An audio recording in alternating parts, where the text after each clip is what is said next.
Blindsided? Atlanta's police chief surprised by the charges against 6 officers over the tasing of 2 students. In an email to staff, Chief Erica Shields wrote, quote, "Our intention was to carry out an administrative investigation. Criminal charges were never part of any discussion."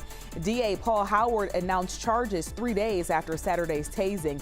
Police tased the students as they got caught up in Saturday's protest after curfew. Mayor Keisha Lance Bottoms says she will now form a commission to review use of force policies. Addressing the nation, President Obama asked for that change that Mayor Bottoms announced tonight. Today, he asked mayors to make some adjustments. So today I am urging every mayor in this country to review your use of force policies with members of your community and commit to report on planned reforms.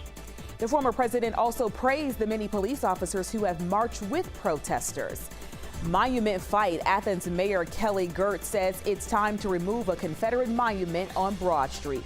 The monument is near the UGA Arch. Last night, Mayor Girtz said he wants the monument to be gone. This comes after people vandalized it at a protest. The Sons of Confederate Veterans sent 11 Alive a statement pointing to a state law protecting monuments.